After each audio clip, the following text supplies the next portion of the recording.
Mikey the Grower here. I'm going to teach you guys how to water seedlings.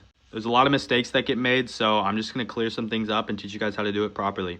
So one of the biggest issues I see new people make is not pHing your water.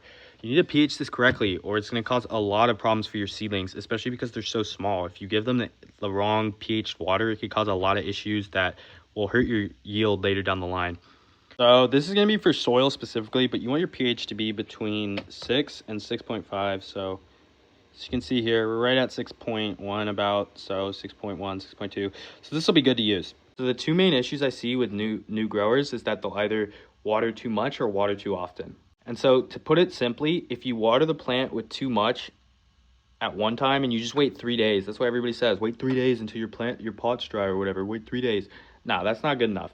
You got to individually look at each of your plants and they're going to tell you when they need water, right? So if you give too much and you're just waiting 3 days, that's not a good term for when you should water again. You should always be checking based on the soil of the plant because they'll tell you when they need water. So another issue that arises is some people just use a small amount of water, but they do it every day, and that's still going to overwater your seedling, right?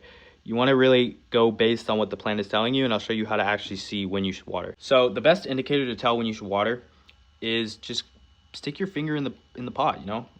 Put it like a 1/4 inch deep, 1/2 inch deep, right? You're in here.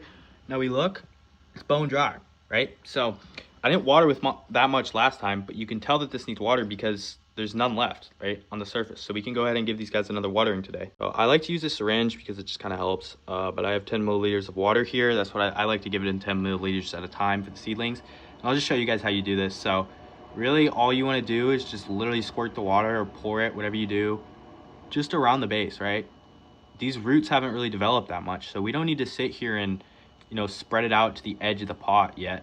What you're gonna want to do is increase how wide you're going in this circle, right? You're gonna want to increase where you're putting this water every watering, right? So consecutive ones, you're gonna end up getting to the edge of the pot by the time you transplant it. So that's mainly what you're gonna want to do. But just like that, and now we have 20 milliliters of water in this pot, and that should be good. Like, they're not gonna need much more. I'll know if they're dry tomorrow, you just water them again when they're dry. So just take note of the soil every day, and you'll be able to avoid a lot of the problems that comes with over and under watering, you know, seedlings. So there you go.